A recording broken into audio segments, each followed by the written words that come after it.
Indonesia ditetapkan menjadi negara kepulauan terbesar di dunia dengan jumlah pulau mencapai 17.000.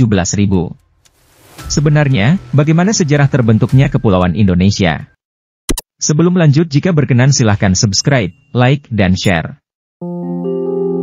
Pada dasarnya, pola dan objek di permukaan bumi terbentuk oleh tenaga endogen dan eksogen. Endogen sendiri adalah tenaga yang terdiri dari tektonik, vulkanik, dan gempa bumi. Sedangkan tenaga eksogen berasal dari luar bumi, seperti angin, air, organisme, hingga sinar matahari. Dikutip dari buku Sejarah Nasional Indonesia karya Edi Hermadi, berdasarkan teori terbentuknya Kepulauan Indonesia dari para ahli, Nusantara berada di atas tungku api yang bersumber dari magma dalam perut bumi. Adapun, inti perut bumi berupa lava cair bersuhu sangat tinggi. Makin ke dalam tekanan dan suhunya semakin tinggi. Namun, ketika ada celah lubang, cairan tersebut keluar berbentuk lava cair. Ketika mencapai permukaan bumi, suhu menjadi lebih dingin.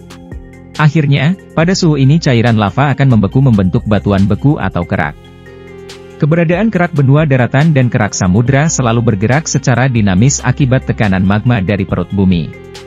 Selanjutnya, sebagian wilayah Kepulauan Indonesia diketahui merupakan titik temu antara tiga lempeng, lempeng Indo, Australia, dan Eurasia. Lokasi ini sering mendapatkan dampak dari pergerakan lempeng-lempeng tersebut, baik subduksi, obduksi, dan kolisi. Akibat pergerakan lempeng tersebut terjadi pemisahan atau divergensi tabrakan lempeng-lempeng. Pada dasarnya, pergeseran lempeng-lempeng masih terus berlangsung. Para ahli pun berpendapat bahwa wilayah Kepulauan Indonesia secara tektonis merupakan wilayah yang sangat aktif dan labil sehingga rawan gempa sepanjang waktu. Adapun, sejarah terbentuknya Kepulauan Indonesia terjadi di masa Mesozoikum atau 65 juta tahun yang lalu. Saat itu kondisi geografis masih merupakan samudera yang luas. Namun terjadi kegiatan tektonis yang aktif sehingga lempengan-lempengan Indo-Australia, Eurasia dan Pasifik bergerak. Akibat adanya pergerakan tersebut, benua Eurasia menjadi terpecah-pecah menjadi pulau yang terpisah satu sama lainnya.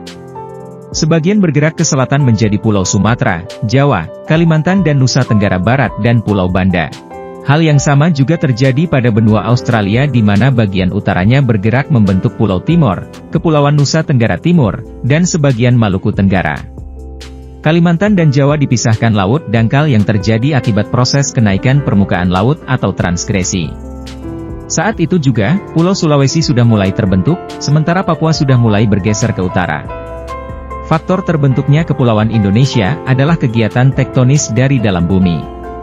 Hingga saat ini, Kepulauan Indonesia masih terus bergerak secara dinamis. Hal ini juga terlihat dari seringnya gempa vulkanis dan tektonis yang sering terjadi. Terbentuknya Kepulauan Indonesia di masa Mesozoikum. Akhir Mesozoikum atau zaman pertengahan adalah pembabakan masa prasejarah yang dimulai sekitar 252,2 juta tahun lalu dan berakhir 66 juta tahun lalu. Mesozoikum juga disebut sebagai zaman reptil, karena kehidupan di bumi didominasi oleh reptil besar seperti dinosaurus dan atlantosaurus. Masa Mesozoikum dibagi menjadi 3 periode, yakni zaman Tria, Jura, dan Kapur. Zaman Kapur adalah akhir masa Mesozoikum di mana pergerakan lempeng bumi sangat aktif. Bahkan, salah satu proses orogenesis atau gerakan pengangkatan terbesar terjadi pada masa antara zaman Kapur dan Eosen, yang termasuk periode awal zaman Neozoikum. Salah satu konsekuensi dari peristiwa tersebut adalah terpisahnya benua menjadi beberapa daratan. Orogenesis tersebut menyebabkan sebagian kecil wilayah Indonesia terangkat ke permukaan menjadi daratan dan sebagian besar lainnya masih berada di bawah permukaan laut selama zaman berikutnya, yakni zaman tersier pada masa awal Neozoikum. Bagian yang telah terangkat ke permukaan adalah sebagian kecil Pulau Sumatera, Kalimantan, dan wilayah Indonesia bagian timur saat ini. Berdasarkan penemuan-penemuan fosil, peneliti menduga bahwa Pulau Kalimantan masih tergabung dengan daratan Asia. Dapat dikatakan bahwa pada akhir masa Mesozoikum hingga awal zaman Neozoikum, sebagian besar wilayah Indonesia saat ini masih berupa lautan.